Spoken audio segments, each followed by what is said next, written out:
Break کے بعد آپ کا خیر مقدم ہے۔ جموں کشمیر میں قوت گویائی اور سماج سے محروم بچوں کی خاصی تعداد موجود ہے۔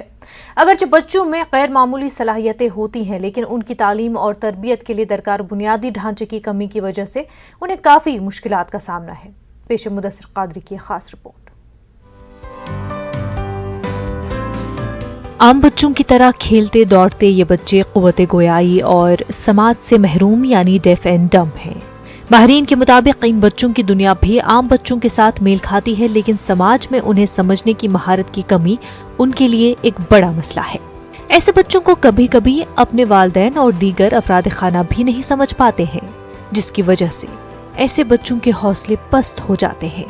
پہلی پرابلم جو ان کی ہوتی ہے وہ ہے ایجوکیشن لیول سے، مطلب پہلے اپنے گھر کے لیول سے ہی ان کو اپنے ماں باپ نہیں سمجھتے ہیں، ان کو بہت ساری دقتوں کا اور یہ کہتے ہیں کہ ہم ذہنی طور منتشر ہوتے ہیں جب ہمیں اپنا باپ اب ہماری مطلب وہ بات نہیں سمجھ پاتا ہے جو ہم کہنا چاہتے ہیں۔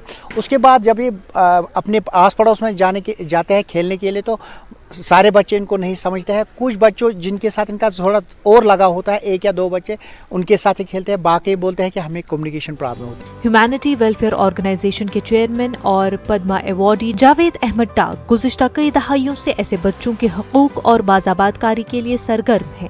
ان کا کہنا ہے کہ انٹرپریٹ کرنے والوں کی کمی کی وجہ سے ایسے باصلاحیت بچوں کی تعلیم بھی متاثر ہوتی ہے۔ جب یہ اسکول پہنچتے ہیں تو ان کے لیے سائن لینگویج انٹرپریٹرز نہیں اویلیبل ہے۔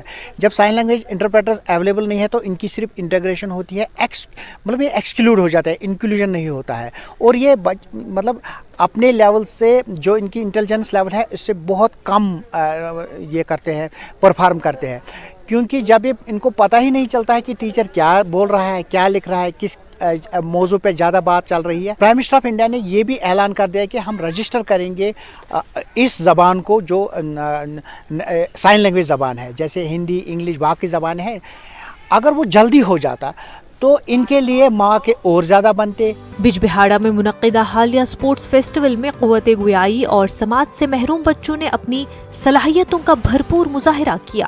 ایسے میں متعلقین کا ماننا ہے کہ ان بچوں کو کھیلوں کی جانب راغب کرنے کے لیے بھی اقدامات اٹھانے چاہیے۔ جموں کشمیر میں ایسے بچوں کے لیے خصوصی توجہ کی اشد ضرورت ہے۔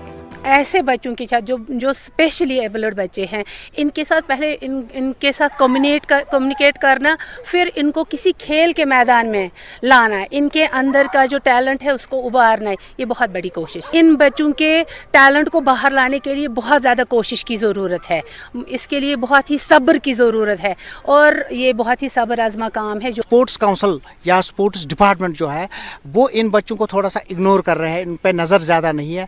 ہم چاہتے ہیں کہ وہ ہر ڈسٹرکٹ میں، ہر ضلعی سطح پہ یہ گیمز اور ان بچوں کے لیے نان ڈسیبل سپورٹس سٹارٹ کریں۔ ان بچوں میں کافی ٹیلنٹ ہے اور کافی ضرورت ہے کہ اگر ہم اس ٹیلنٹ کو دکھائیں گے یہ نیشنل انٹرنیشنل لیول کے پلیئرز بن جائیں گے۔ ہمارے ہندوستان میں پچھلے 2 سال سے یہ ایک چلن رہا کہ جو پیرا اولمپکس ہے، جو نارمل اولمپکس سے الگ ہے، جو پہلے ڈسیبل پرسنز کے اولمپکس رہتی ہے، اس میں زیادہ گولڈ میڈل اور سلور میڈل پیرا اولمپکس سے حاصل ہوا ہے۔ ہمارا بھی گول وہی ہے کہ ان بچوں کو ہم وہی راستہ دکھائیں۔ اعداد و شمار کے مطابق ہندوستان میں 63 ملین افراد سماعت کے مسائل سے دوچار ہیں، جبکہ جموں کشمیر میں 45,011 افراد سماعت اور گویائی سے محروم ہیں۔ ڈوڈا ضلع کے 2 گاؤں، داد کھائی اور پنچ ضلع کے پاتال کوٹ گاؤں میں 80% آبادی قوت گویائی اور سماعت سے متاثر ہے۔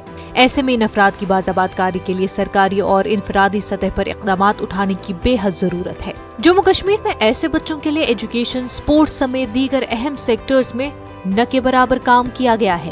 امید ہے کہ سرکاری اور غیر سرکاری ادارے ان بچوں کے لیے ایجوکیشن اور دیگر شعبوں میں اقدام اٹھا کر اپنا اہم رول ادا کریں گی۔